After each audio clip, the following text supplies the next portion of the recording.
係，你有冇見過咧？啲小朋友嘅家長喺學校嗰啲球場度，一見到自己個小朋友跌親或者俾足球鏟親，攬住隻腳嘅時候咧，成個人就衝晒入去，然後就大聲嗌：喂，邊個掟親我個仔啊？邊個整親我個仔啊？要道歉賠償啊！都有㗎，咁指住對手啊，話喂你做乜整傷人啊？其實咧喺運動入邊或者比賽又好練習又好，其實受傷都係一個環節嚟嘅。重點係咪受傷就一定可以索賠咧？係咪應該追究邊個好咧？對手啊、教練啊、學校啊、主辦方啊？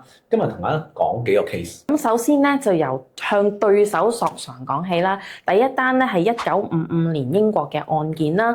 原告喺足球聯賽入邊咧控球進攻嘅時候咧，就俾被告飛鏟，隻腳離地近9寸，結果右腳受傷。上訴法庭係點睇咧？雖然被告唔係出於惡意啊，但係咁舉腳咁高啊，咁樣飛鏟咧都係嚴重犯規同危險啊！完全冇考慮對方安全，所以要賠償嘅。即係話咧喺比賽入邊，唔係話有身體接觸就一定要賠償，而係睇下個動作係咪已經超出咗一個合理正常嘅比賽風險。第二單咧都係英國案件，2023年阿京講欖球啊。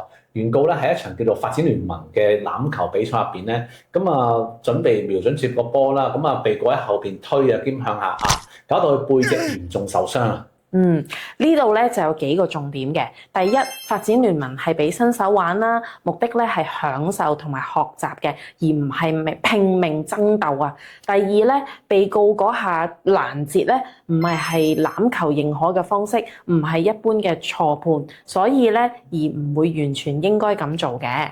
再加上被告喺事後咧就走咗啊。完全冇理嗰個受傷嘅人嘅感受啊！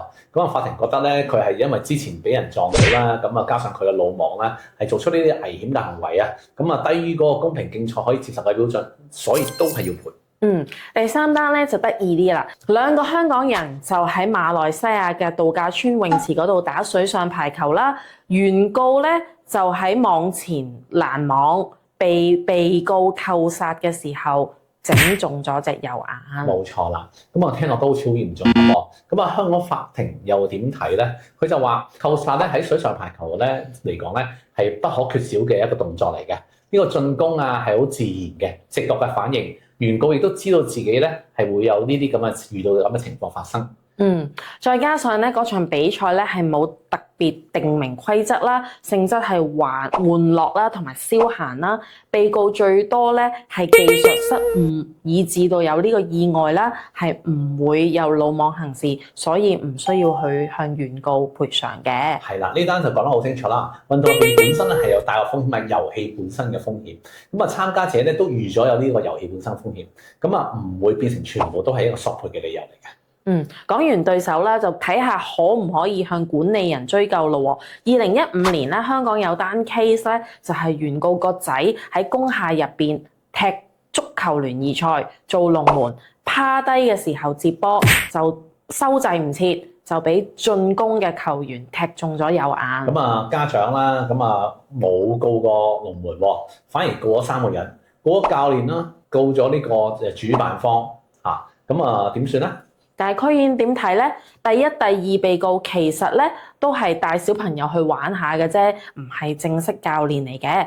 第三被告咧就會同比賽冇直接嘅關係，只係球員咁啱喺佢哋着咗件球衣啫。再加上咧呢個係友誼賽啊，唔係咩訓練啊或者專業賽事，意外咧屬於一般足球可能預見發生嘅正常碰撞，所以3個被告咧都唔需要賠償。最後一單咧係2017年英國嘅球賽啦，就係講攀石嘅。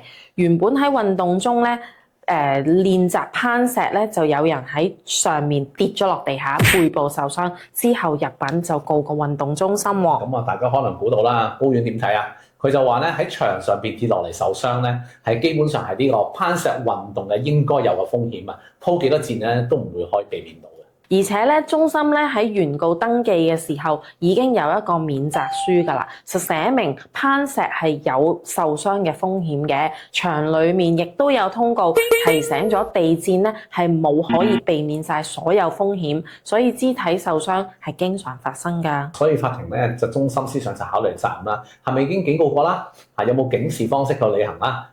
所以咧就係唔需要向原告賠償嘅呢個案。總結翻晒所有法律原則啦，運動就要索償，可以考慮對象包括咧直接令你受傷嗰個參加者啦、教練啦、主辦方啦、場地提供者咁樣啦。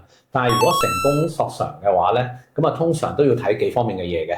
究竟導致受傷嘅動作啦，係咪嗰個運動本身應該會常見嘅動作啦？定係一個普通嘅技術嘅失誤啊？定係去到魯莽啊、危險嘅程度啦、罔顧他人安全啦？第二咧就係比賽或者練習嘅性質咧，係咪純粹玩樂咧？係學習咧？係咪高強度咧？專業競賽咧？對於可接受嘅風險標準係會有唔同㗎。第三就係咧，被告有冇履行佢應該嘅警告咧嘅處理嘅責任咧？有冇告知風險啊？做足安全措施咁啦。所以咧，同一樣運動，同樣係意外受傷，因為其實裡面嘅細節完全唔同，最後索償嘅結果可以完全唔同，同埋相反。運動本身係有風險嘅，但係法律咧係會分清楚乜嘢係大家自願接受比賽嘅危險同埋風險，乜嘢係超出咗要負責任嘅行為同埋危險。冇錯，記唔記得我嗰句啦？遇到法律問題，打算追討賠償，問咗律師意見先啦。